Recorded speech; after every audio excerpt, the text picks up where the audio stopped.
Hello, folks. I'm Jumatatu M. Poe, and I also go by Makini. And this is an instructional video for the Designing Your Fees worksheet that I designed. First, as a tool in relationship to work I was doing with Black and Indigenous freelance artists of the LGBTQI plus spectrum. And then I wanted to share it more widely among freelance artists in general who are working within the professionalized nonprofit performance sphere. I think it can be applicable for other folks as well, especially folks who do consulting work or folks for whom it's useful or expected to have rates attached to their labor time. So we'll get into the worksheet shortly, but first I want to draw your attention to the time-coded agenda that is hyperlinked below this video so that you can skip right to what you need if you already feel like you have a clear sense of what that is.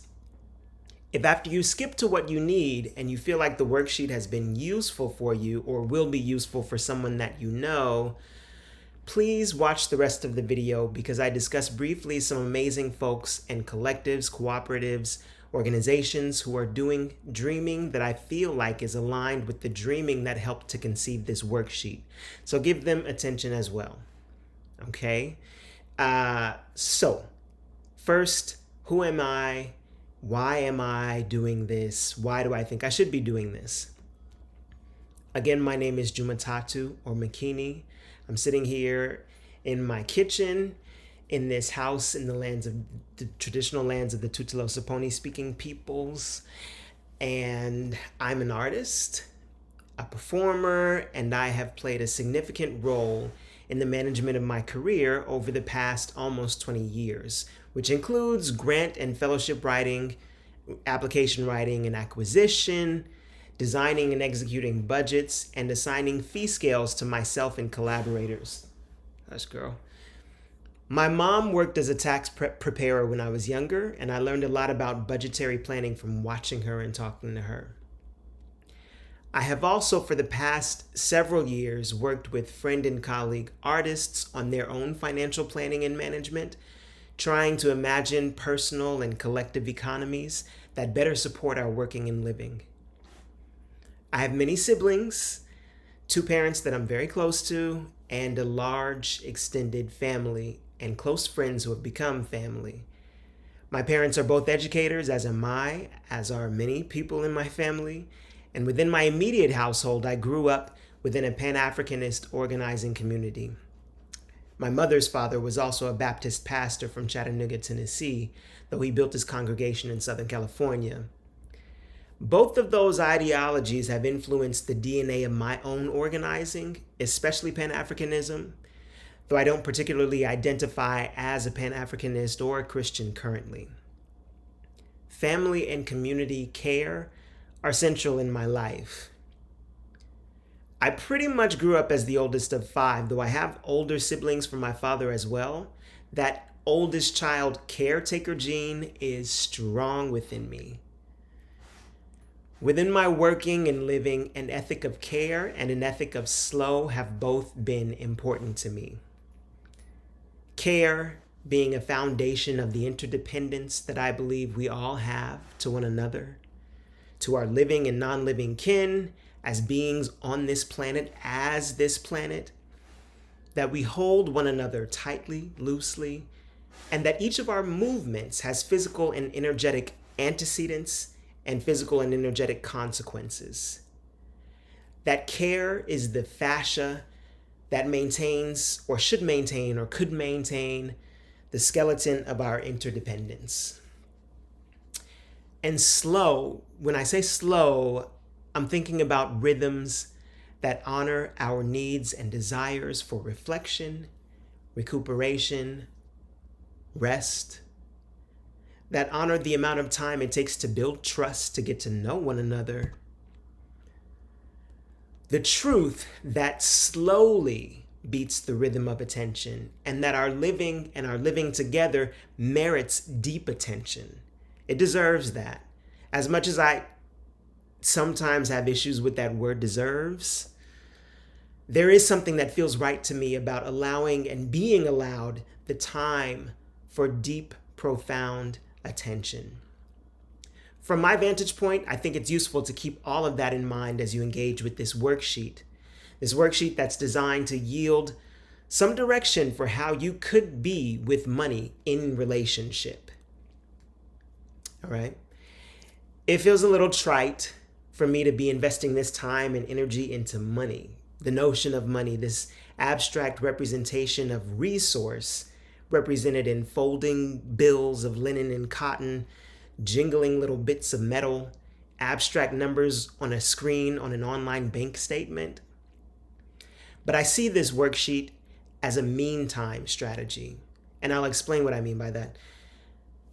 As you, dear viewer, and I are collaborating in the necessary destruction of capitalism and its family, patriarchy, white supremacy, zealotry, xenophobia, or xeno-antagonism, as we're collaborating on the necessary destruction of these, we have to be doing the necessary reflection, imagination, dreaming work to plant and spread seeds of the universes that rise up through that rubble. And I want to have meantime strategies to ensure that as many of us as possible make it out of that necessary destruction to the other side or other sides. All right. Part of this meantime strategy includes, while we're still surviving capitalism under the tyranny of money, under the tyranny of the work schedule, I want to assist in being able to assign rates for your scheduled labor that means something deeper to you than simply what's available via market rate analyses, or what rate has been assigned to you within the abstraction of a budget that was created even before your specific person was attached to the project that the budget is associated with, or the rate that simply enables your survival and not much beyond that. So I want to be looking deeper than that. I want to resist urges to think about the rates that you charge in connection to your idea of worth. I rebuke that. For me, labor is sacred. Your work is sacred. It's divine. It's priceless. No value that you attach to the scheduling of your labor could ever come near your worth, your value. And you're here. You're living, and that life has needs. Whether you're a genius or magic or exceptional or exceptionally lazy or lackadaisical or have access needs that require you to engage time differently than others you may know. None of that makes you any more or less worthy in any objective sense, or even within relationship to what any of the world's markets might try to abstractly capture. So let's just put that to rest. This worksheet is not about knowing your worth or reflecting your worth. This worksheet is about having a more specific idea of what your needs and desires are, how that might look in relationship to money, which is inevitably related to time, or at least related to schedules. And then what that might mean for how you think about charging rates for your time, which has everything to do with relationships. So I'll repeat once more, this is a meantime strategy. In eventual worlds, hopefully it'll be obsolete. Those eventual worlds, though, are so crucial to speculate about and to remember. Some of my favorites lately of those larger visions have come in the form of short stories.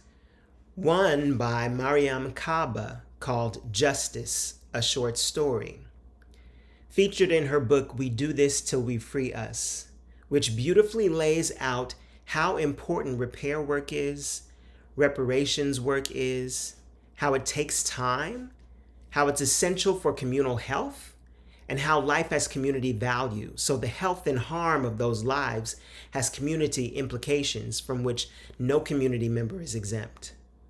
And another is by N.K. Jemisin, and it's in her book of short stories called How Long Till Black Future Month. The story itself is called The Ones Who Stay and Fight. It paints beautiful, brief images of how to hold people with care, even when they are transient folks just passing through your community, like you might pass through theirs. Check those out if you'd like, but I also imagine that there are folks close to you doing this powerful speculating and remembering work, or maybe the person is you. So whoever it is, pay attention to those. Pay attention to those folks. Pay attention to those dreams. I see this worksheet in alignment with the dreaming work that is planting and spreading the seeds of where we are going or where we could go. And again, this particular worksheet is about money specifically, so it's not about other ways of collaborating with others beyond money, in ways that also have to do with satisfying needs and desires with a clear sense of how this can be done interdependently. A good place to examine some of that dreaming work can be in the workings and livings of various cooperatives. I'm thinking of the Black and Brown Workers Cooperative in Philadelphia, who have done lots of powerful labor organizing work. Abdul Ali Muhammad, one of the co-founders of the BBWC, has collaborated with me several times at this point on labor organizing tools within my own artistic projects and collaborative teams. I'm thinking of Earthseed Land Collective, a cooperative here in Durham, prioritizing land and food sovereignty for their intergenerational community of folks of color, operating a farm on their grounds, offering a variety of programs centering art, organizing, collaborating, cooperating. So check them out. I'm thinking of artists who at one point or another or continuously worked within collaboratives or cooperatives and shared intellectual rights of ownership and also shared decision-making about profits or collective wealth. Marina Lopez has a great interview with Daniel Park of the Obvious Agency on the Creative Study website, talking about Daniel's cooperative, which is the Obvious Agency, and their collective sharing of intellectual rights and ownership of creative work, and cooperatively problem-solving issues of class and wealth inequity among their co-op members. Then there are organizations who are strategizing around wages specifically. I'm thinking of WAGE, Working Artists and the Greater Economy, and their fee calculator for artists producing their work in partnership with or selling their work to art institutions. I'm thinking of DANK, Dance Artists National Collective, and they're organizing around a freelance dancers union and a base contract, as well as negotiating tools for dancers. And speaking of negotiation, please don't miss hashtag BBHMM. That is, bitch better have my money. Understanding the artist's body as business workshop offered by the illustrious Sydney L. Mosley, A. Nia Austin Edwards, and Kendra Moss. So check them out. I've also learned a lot over the years from National Performance Network's fee assignment structures that are a part of their Artist Engagement Fund. And they would implement this fee assignment structure when they granted money to presenting institutions, who then granted money to lead artists, who then hired other artists. For example, so they have a system established to ensure that artists were receiving rates that at the time they felt were equitable, another word that irritates me. There used to be an organization in Pennsylvania called PenPat that did something similar. So how this looks essentially is, say the National Performance Artwork grants $15,000 to the Painted Bride Art Center in Philadelphia. Then the Painted Bride Art Center hires me and collaborators who are working with me to present a performance that we've created together. And so the fee structure that National Performance Network assigned ensured a minimum wage rate that we couldn't be paid lower. That minimum is meant as an equitable protection for artists in relationship with presenters. I don't think that National Performance Network is currently using the fee structure anymore. And I think they're supporting artists more specifically with negotiation processes with presenting organizations. But if you know something different, please leave it in the comments. Yerba Buena Center for the Arts is also doing something interesting, which is they're piloting a program that provides 130 artists in San Francisco, where they're based, a guaranteed income of $1,000 a month to cover basic needs. Though, knowing those Bay Area rents, I'm not sure how far that dollar really stretches. Nevertheless, I think the pilot ended maybe in October of 2022.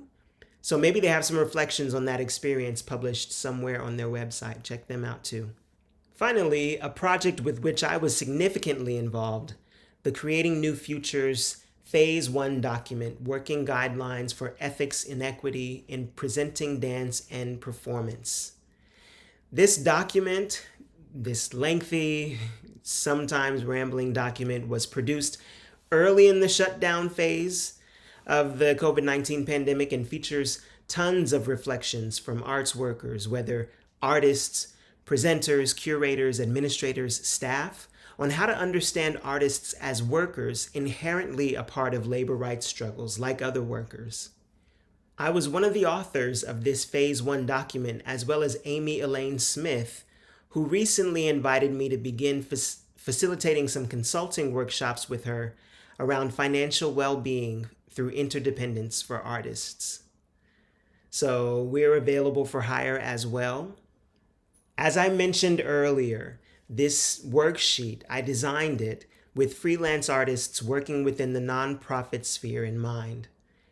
That industry revolves so much around the philanthropic machine, accumulated familial wealth, acquired through various oppressive means, sitting in large accounts, collecting annual interest, and donating a small portion of that annual interest to nonprofit organizations of their choosing. Edgar Villanueva's book, Decolonizing Wealth, Indigenous Wisdom to Heal Divides and Restore Balance, has some very useful historical insights to how these funds were developed, and really beautiful dreamings about how those large funds can spend themselves down to bolster significant change. Also, Miguel Gutierrez has a wonderful podcast called Are You for Sale, which outlines some histories of philanthropic culture and its relationship to the arts, and interviews of artists who have been affected by shifting cultural and policy tides. So check them out. And while this worksheet is not particularly designed so much for people who already have accumulated wealth, if you are one of those people, check out Freedom Futures for some good guidance on what to do with all that money. Okay, so we're about to get into this worksheet.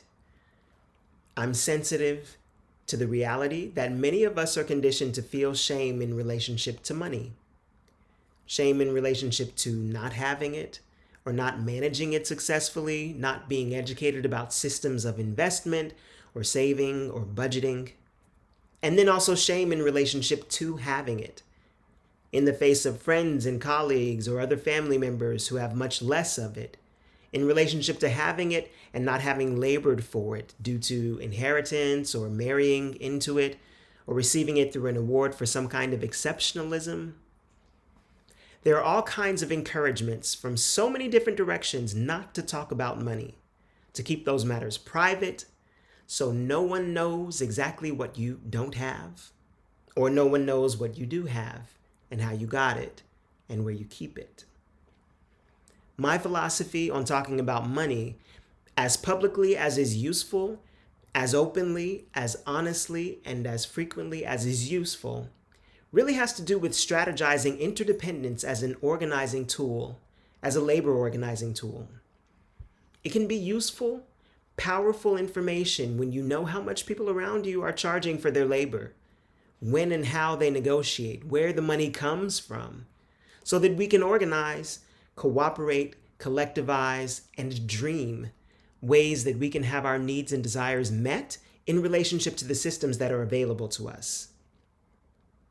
One of the reasons that I am focused on artists within the nonprofit sphere, aside from the fact that my personal economy is intertwined within that world, is that administrators and executives and boards and funders within the nonprofit sphere have, at least rhetorically, at least according to their word, if not always their action, charged themselves with wanting to make the world better, more fair, more equitable, more just.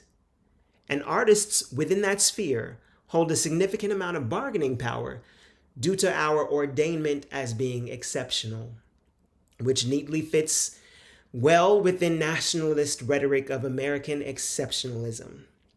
So our collective and organized lobbying for the rates that we want to charge to have access to the lives that help us do our work well, and that work integrally includes rest and reflection, that this can align with and further the labor efforts among others in our field who may not have the same type of bargaining power.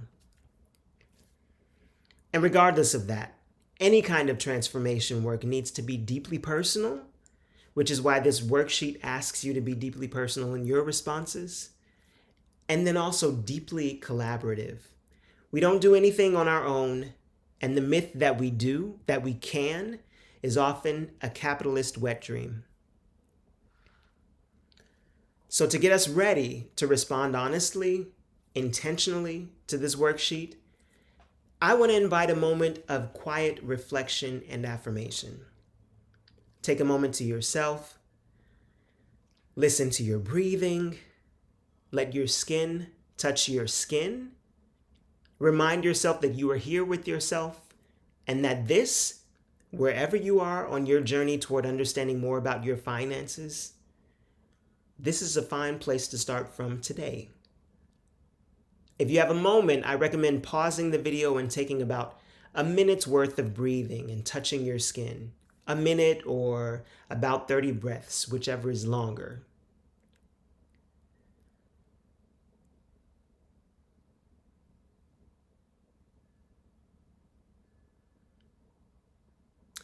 And now, I'd like you to ask yourself, in consideration of my current life circumstances, what does my life look like when my needs and desires are met?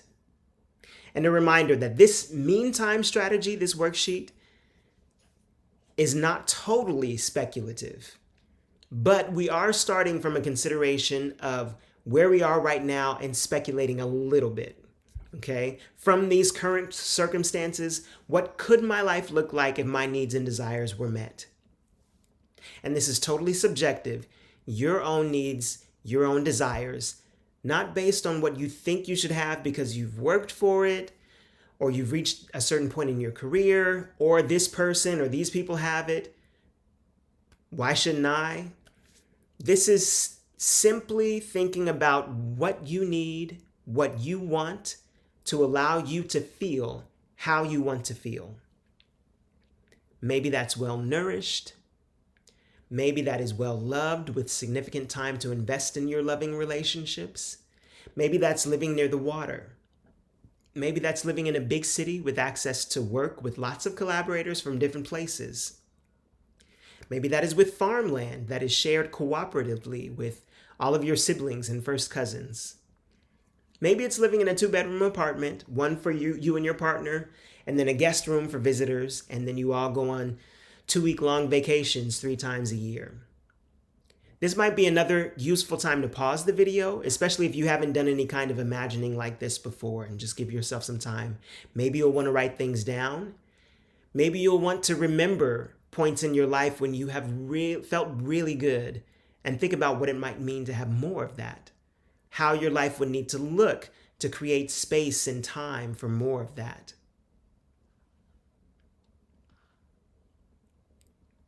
All right. Now from here, we're almost ready to get into this worksheet, which asks us to be aspirational, to really think about what we want in place in our lives to help us to live how we want to live. Now, I suggest that this will be best supported if you already have a sense of how you spend your money now, and if you have a sense of how much money you receive as income within a given year, on average. If you have that, you can skip ahead to the worksheet section. And if you don't, I'd like to offer a brief overview of a budgeting tool that might be useful for you. Now first, I'll offer some informed, if unsolicited advice. Budgeting software is, in my opinion, far more convenient if you're paying for things with debit and/or credit cards. If you're eligible for credit cards, get one that offers cashback incentives. If you use credit cards and are able to pay them off in full each month, I strongly suggest doing that. I very much enjoyed the convenience of online bank accounts and setting up my bills to be directly debited from my debit card or the bank, and I suggest doing this if you're able to. If you don't have a bank account, it may be worthwhile to jot down your purchases in a journal on your phone or a physical journal or a spreadsheet. You can check out Kei Takeda's personal budgeting course on creativestudy.com for some budgeting spreadsheet examples and advice on personal budgeting in general. The course is available for $10, and you can have access to all of their courses for $10 per month subscription, which I think is well worth it. You know, they have some awesome stuff up there. Also, if you're a freelancer with a bank account and do not yet have a separate bank account for your business banking, I strongly suggest you open one. There are several online business bank accounts, and it just makes things so much easier when it comes to filing taxes and such. If you don't file taxes, one way to estimate how much you make in a year is to keep a journal of income and expenses for 1 to 3 months, and then just multiply out from there to estimate how much you would make in a year and how much you spend in a year. Now, this can be a little challenging for freelancers, though, because as we know, 1 month can look extremely different from the next. So I strongly urge keeping a bank account with paying with debit or credit and tracking your income and expenses through a money management software. For personal money management, I really like mint.com. I use QuickBooks for business money management, which I also like. But since this worksheet focuses on personal finances, we'll focus on personal money management tools. And if there are others that you like, please link them in the comments. But right now, we'll just take a look at mint.com. So not that I need to be this exposed with my business, but it's just kind of the most convenient way for y'all to see how this works. Here, this is mint.com. You can see here, I'll click it, a net worth category in the overview section, which is kind of like how much money would be left over after all your expenses were subtracted from all the assets you have. Money in the bank, money in retirement funds, money you can get for selling a car or a house, and any money you might be expecting to come in via an invoice that you've logged. With this software, which also has an app for your phone, you can import the information from all of your banking accounts, like your checking, savings, credit cards, retirement investments, PayPal, Venmo, loans, for example, student loan, car debt, if you have it, property debt, what have you. And it'll tell you it'll tell you about your current spending trends by month, give you a credit score, larger trends, and it has some budgeting tools as well. So it kind of gives you a thorough general picture of your finances that is mostly already available just from having imported your accounts. And you can set it up so that it automatically updates itself with the information from your accounts, and you don't need to manually import it each time. So here we're going to take a look under transactions, and you can get more specific about your expenses and income. Like for instance, this right here. Okay, so right here, this one that I have highlighted, surface lot pay station. So this is for parking, and it was in fact a parking expense. Mint.com automatically categorizes this for me. I agree with the category. I won't do anything to change that. Now here, the cut. This is when I went to go get my shape up. And by the way, if you've been thinking the whole time that it's distracting to pay attention to the content because you're so distracted by how good my shape up looks, I'll put my barber's information on the side of the screen too. And if you're in Durham, hit him up. He just got a new shop. It's real cute in South Durham. So I actually would categorize this a little bit differently for myself. I created a different category because I want to keep track specifically of how much I spend on hair care. So I'm going to recategorize this. Instead of personal care, I'm going to type in hair, and I treat it as a costume, because I'm a public figure and it's part of the way that I manage that. So I have costumes hair, and I'll keep it there. All right. And then I'm going to save that. You can also create your own categories. So I'll show you how to do that. You scroll up to where it says, so from your categories, you scroll up to where it says manage categories. And then from here, you have auto and transport. They have a group of subheadings, business services, all these subheadings, some that I created. Let's say that I got a haircut for educational purposes. And, the purpose was to see what I would look like. Okay, so I'm going to save that category. And then I'll have that if I go back to recategorize this cut to that. I'll type it in here to see what I would look like. And then I can keep track of how much I spend seeing what I would look like. Okay. And you can create all kinds of reports that allow you to see the spending trends within what you've categorized. All right. And we'll look at one more thing here. We'll look in this budgeting category. And here you can ask mint.com to help you to be in alignment with a certain desired budget you have for yourself. For instance, say you want to spend less money on movies and DVDs for whatever reason, So right now, what mint.com is estimating that I should spend is $30 based on regular trends that I have. But say that I want to spend even less than that. I'll say $25 should be my max on movies and DVDs.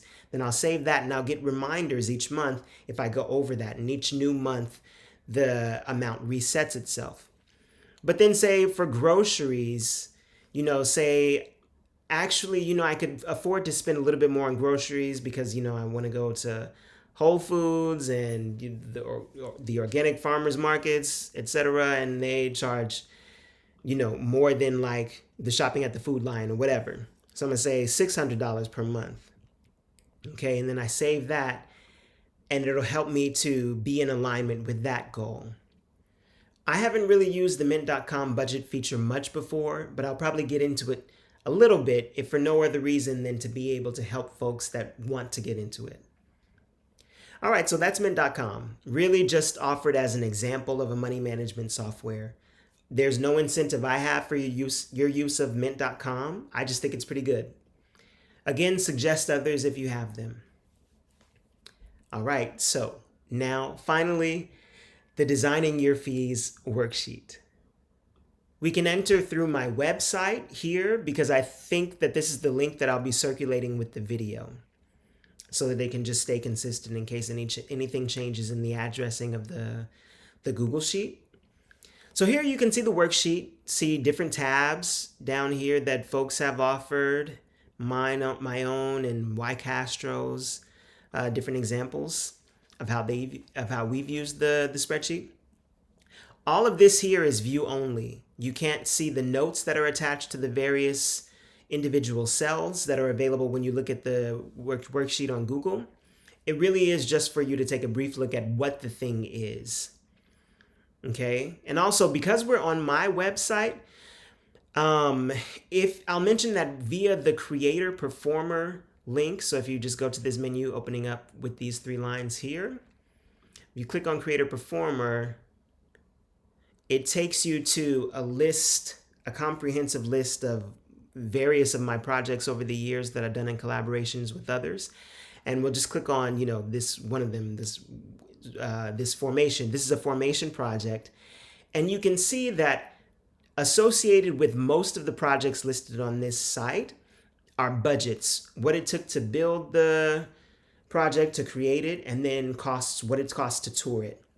So that especially if you're a freelance performance artist who pays other artists and are wondering how folks have gone about this before, here are some of my examples, and you can take a look, feel free to do that at your leisure. So let's go back, and you'll see that at the bottom of this page with the worksheet, you can click the link here to go and view the worksheet on Google for full customization options and access to notes. So we'll do that. Click this link. And now into the actual form. So just a couple of housekeeping things and access things. If some of the fonts are pretty small, if you want to view the form at an increased font size, just go to this upper toolbar, and where it says 100%, click there, and you can go up to 200%. I think you can even go larger than that. So you can see the font as large as you need to. Okay, I'm going to take it back down to 125% to organize the screen how I need it organized.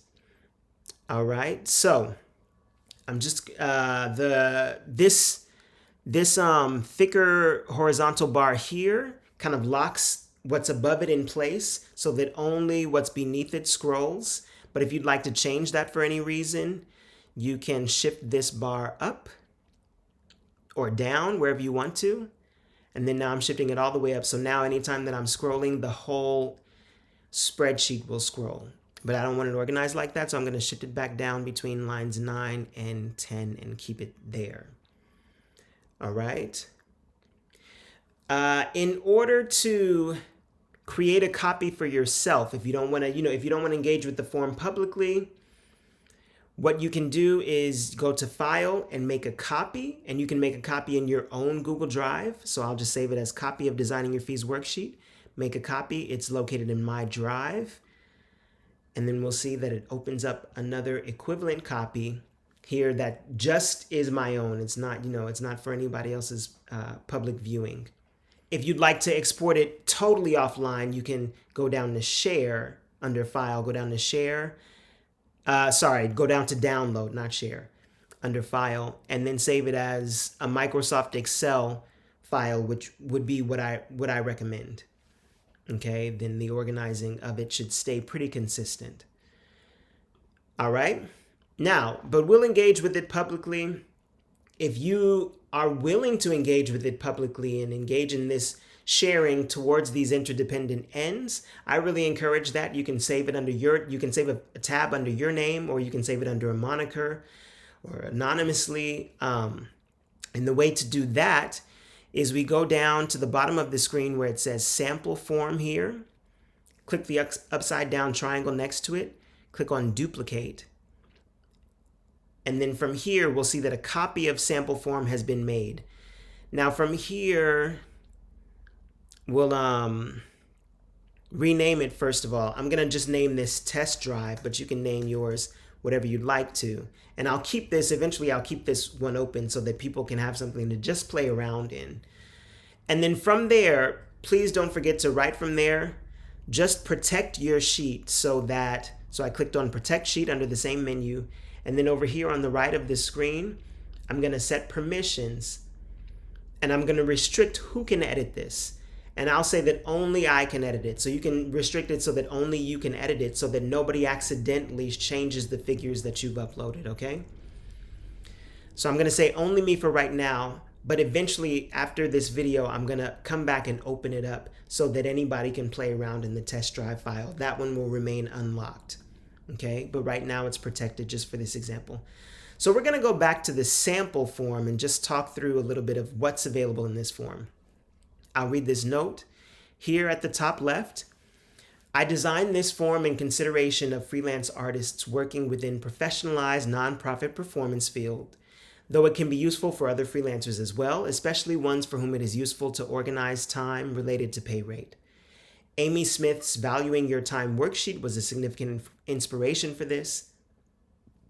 Please make a duplicate of this tab for your own customization. As you fill out the form, I encourage you to think about what expenses you would have if you were able to do the things you want to be able to do, as opposed to simply entering the expenses that enable your survival or ones that simply point toward market rate trends, as I've said. Enter your monthly averages into column D, rows 10 through 33, so we can take a look. Here's column D, highlighted, and then rows 10 through 33. So 10 starts here and then down to 33. All right, so that's where you would enter figures for fixed amounts. And then for monthly fixed percentages in column G, I'll highlight that, rows 34 through 41. So we'll go down 34 starting here and then down to 41. So right here, you would enter those percentages. Enter monthly fixed percentages. And then, okay, yes, so enter monthly fixed percentages there. Then enter a desired work schedule in column E, rows 5 through 7. So right here, column E, rows 5 through 7 highlighted. Okay. Consider well your needs for rest, recuperation, reflection. Enter monthly income you have from accumulated or inherited wealth sources in column D, row 43. So, money you have, money you collect by month from an inheritance, or from an interest bearing fund that you collect the interest on every month. You would enter that here in column D in columns D and E on row 43. Okay, income from wealth. And then finally, enter your current annual income after taxes and deductions in column F, row 52. So right here, where my mouse is. Okay, and that's everything that you have to enter. Everything else should be automatically calculated. And then you can click for an instructional video, which we're shooting right now, and share this as is useful. If you're feeling nourished by this, please contribute back at my PayPal.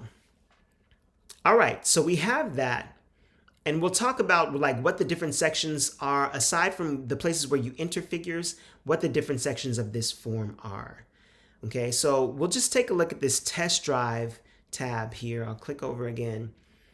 And the instruction in B6, enter your figures into cells that have this color, indicates where you should enter figures.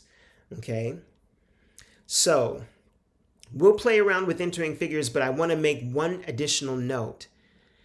If you need to, now you can change the categorizations of any of these. Right now in B10, you'll see that there's a monthly rent mortgage category, B12, an internet category, B14, a cell phone category. If for any reason you decide that any of these categories aren't useful, you could change them. Like this fun category, you might decide that instead of having a general fun category, you really need one that's devoted to your OnlyFans subscriptions. Okay, so that just tracks your OnlyFans subscriptions. But maybe you have you decide, okay, but I also need to track other entertainment. So then you can come down to 26 and track other monthly entertainment fees that you have. All right, and you can change that.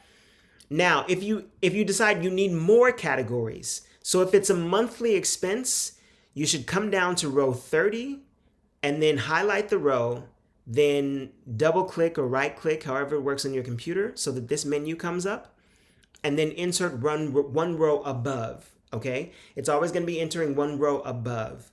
So row 30, enter one row above if it's a monthly expense, and we'll take a look at what that looks like. So you enter that. And the reason for that is all the way over on the form, if you enter anything above row 30, like on row 29, it'll disrupt this third section, which we'll talk about later. Okay, and then you have another category. Let's say this is specifically for pet food. Okay, so you can track that. And then in this row, you just need to be sure to enter that it's a monthly expense. So in this column E, enter 12, and then you can go ahead and enter what the amount is. And we'll see that when we enter a number into column D, so let's say every month you spend $250 on pet food. So now all of those div /0 hashtag, whatever they were, all of those has disappeared because now the form has some activity running through it. So this will happen when you work with your own form too. Okay, so we're going to leave this and look at how I filled out the form since it's already finished. And I'll read you some of the notes that you can leave as well. So we'll go to my form and I'll read my initial note. I left some notes below about how I am considering the categories. My current annual income is a bit over a third of what the form suggests that my goal annual income would be. So that is daunting, but it gives me an idea of what I would like to aim toward, satisfying my needs and desires. And it at least lets me know what I should move toward charging based on my current income if I would like to shift toward my goal work schedule. We'll talk about how that is shown in the form on the worksheet. I also think that many of my estimates are conservative and also more individually derived versus communally than they probably would be. I'm single right now, looking for my sponsor, but do various types of collective budgeting with my friend, roommate, co-parent, and with other friends and with family. So starting here at the top with this work schedule, what I entered was that I'd like to, we'll look at E7 here, that I want to aim toward working 40 weeks a year to leave ample time in my year for reflection, rest, recuperation. I'm a dancer, it's demanding on my body. And also I need time to dream. If I'm going to be speculating, if I'm going to be proposing options for other universes made collaboratively, I want to make sure that time is honored. Then I'll work about 4 days a week. Not about, I entered 4 here. 4 days a week in E6, and then in E5, 6 hours a day. So just really to have something on paper, how I work, it'll come out how it does, but just to have something on paper to establish a kind of relationship to time and to receiving resource in relationship to time. All right, so now you can see that under most of these, and I'll read some of these notes, but not all of them, under most of these cells, I've attached a note that kind of explains my thinking. The way to do a note, we'll go down here to row 16 under column B, which does not have a note. And in order to make a note, we'll double click that cell or 2-finger click or right click. And then in the menu, there's where it says insert note. Oh, sorry, that I said comment, so let me cancel this. Not comment, but insert note here. Then this little box pops up and you can enter a note. I'll just put test in here so I'll remember to go back and delete it. And then once you click off, anybody that clicks over that hovers over that cell will be able to see that note, okay? So here under monthly rent mortgage, I explained some of the rationale. The amount that I entered was $2,100, and I currently share my friend co-parent's house with her, contributing $500 monthly as rent to her mortgage for a 3-bedroom home in Durham, North Carolina. We've talked about the possibility of having a house with 2 separate wings built and also potentially buying separate houses in a couple years. She's in a relationship with somebody else, and it would be useful for them to have their own individuated space. I know I would like to have a small studio space for dance and pole rehearsals, a bedroom and bathroom for myself, a bedroom for the kid that I'll be co-parenting, and a guest bedroom for me to host people at will. This $2,100 a month feels like a realistic estimate for my mortgage on the type of space I would want here in Durham, but that's just an estimate. So, I have notes kind of like this explaining the rationale behind my the figures that I enter. You're welcome, if you'd like to share, you're welcome to upload notes like that too.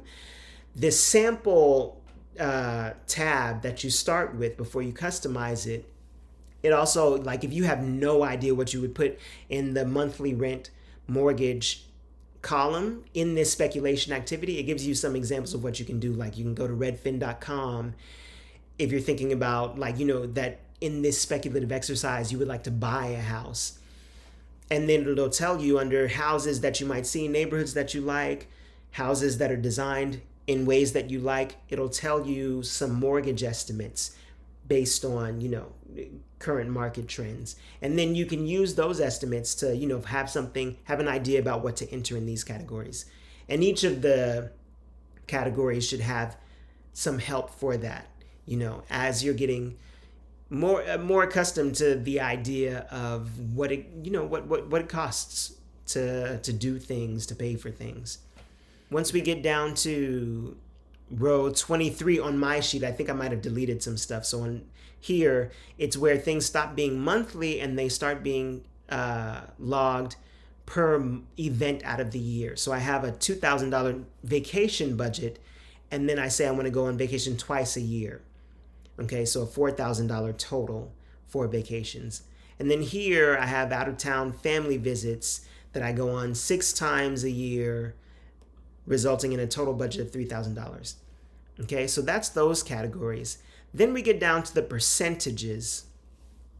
So for charity, giving, community investing, I want to do 7.5% of my budget, as opposed to knowing what the fixed amount is going to be. Every month I want it to be a consistent percentage of my budget. I know that for my federal student loans, they're calculated because of the income-based repayment program that I'm on. They'll be calculated at 5% of whatever I make.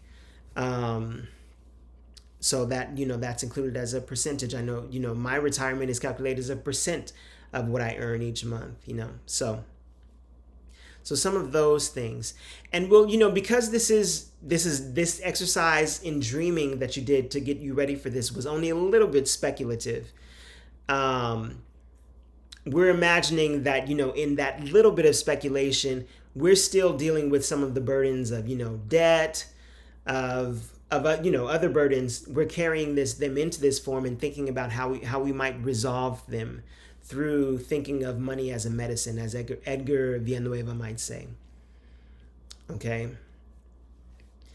So after entering all of this, what the form does is it will calculate in line, on my form it's row 34, a total AIM income here, and then a total accounting for taxes, since this is designed for freelancers. And so thinking about what income you would need to make in order to account for the money that will be deducted for tax purposes. Then from there, in column F, rows 37 through 39 on this form, you can see that there's my AIM hourly rate, my AIM daily rate, and my AIM weekly rate. They're all automatically calculated. So in order to make this income, I would need to charge $144 per hour, $865 per day, $3,461 per week. Okay, and then you can also see those figures repeated in column J, rows 5 through 7 up here at the top. All right, all automatically calculated. So now from there, we're going to do a little bit of recalibration. So I'm going to take what I currently earn, which is, a little bit over a third of that, and I'll enter it into F41 on this form. It might be different on your forms depending on how you customize. So F41. All right.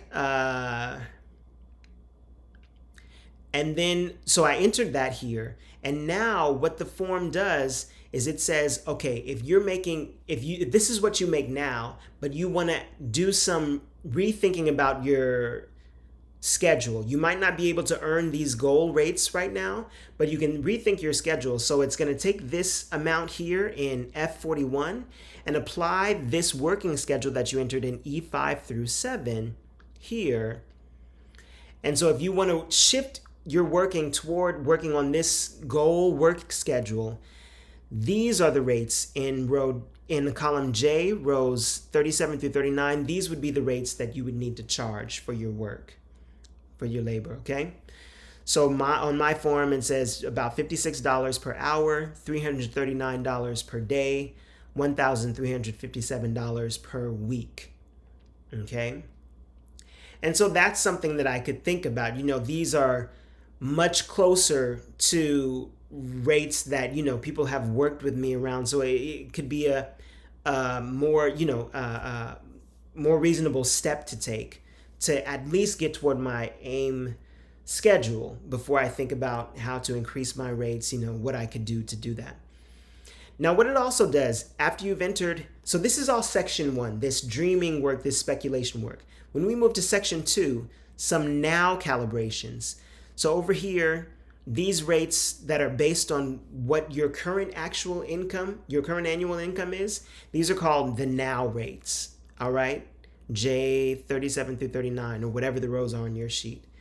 So with those now rates, coming over to this second section, what the second section does is say, okay, so if this is your income, this is the income that you make right now, we're going to take these percentages in column G, which are based on automatically calculated based on the percentage that they are of that goal income. So like right here, this $25,200 a year that I spend on rent in this scenario in row 10, that would be 18.2% of that goal salary. All right. And now if we go over to the second section, it's saying that 18.2% of my current actual budget, $47,222, would equal $9,884.25, which equates to $823.69 per month. So it kind of takes your actual salary and says, okay, if you were living in accordance with the priorities that are represented in column G based on your goals, this is what you would be spending per month for these things. One way that you could play around with this series of abstractions, though, is, for instance, say like you're looking at row 15. I'm looking at this. I know that I spend more currently on groceries than $196 per month. I know that I spend more than that on groceries right now. So what I could say is, well, okay, what would it take under this calibration? What kind of current annual income would I need in order to just get my groceries up to $300 a month? Because that would be more livable for me. So you can start playing around with this column F entry of actual current annual net. So say that, okay, let's see what happens if I'm making $54,000 a year. What does that take row 15 to? Let's see. So under this calibration category, it takes it up to $224. Okay, well, that's a little bit better. What if we go up to $65,000? What does that do? Okay, it takes it up to it takes this up to $269.95. Still below the $300 a month that I desire, but I'll see that in row 10, I already said that I pay $500 a month in rent now. And so that leaves an overage of about, what, $634. Some of that can go to balance out that $30 deficit in groceries. Okay, so so kind of playing around like that could be some playing around that you could do in this second category, really just an abstraction. So feel free to play. Now from here, I'm going to go back and change it to what my actual salary is per year right now. Let me shift this back. Okay, $47,222. Now, in this third section, some maybe meantime steps. I do lots of work at different rates. Much of my work within academia is for rates well over my now rates in that column J entry. But I could be more intentional and strategic about negotiating those rates and thinking about how they pair with work that I do for rates that are below the now rates. So this section is like the sliding scale section, I think of it as. It tells you if you were to, for instance, let's go look at under your now rates, column row 23, under your now rates, if you want to give somebody that you work with a 70% discount on your now rates, meaning that they would pay $17 an hour for, for what you do, for your class or whatever. Or they would pay $102 for your daily rate, or they would pay $400 for your weekly rate. That's a 70% discount. In order to offset that, you would charge somebody that can afford to pay more than that, $96 an hour for your rates, or $577 for your daily rate, or $2,308 for your weekly rate. Like I said, like I do work in academia, and they're often paying more than what my now, like what's in this column J category for my now rates here, this J 37 $339, $56 daily, $339, $56 hourly, $339 daily, $1,357 weekly. So, so I could be more strategic about that so that I could think about, okay, I want to offer this community a week workshop and I want to charge a 70% discount on what my rates are. Let me do this work that I'm doing with Swarthmore College. Let me invoice them for 70% over that so I can do some balancing out because I know that they can afford it. Okay, so just an idea about how you can be strategic with your relationship to sliding scales, which hopefully is something that you can do right now. Again, there are some, this worksheet isn't a negotiation tool necessarily, but there are lots of folks doing really creative dreaming about how to negotiate. Some of the folks that I mentioned doing work in alignment with this can be helpful for using alongside a worksheet like this. All right. I hope that this can be a helpful tool for you in your individual planning, in your cooperative move making, in your solo dreaming, in your organizing. If you're feeling nourished by this, please do let me know and think about how you can pay that forward. Who else could use this? How can you make sure they get it?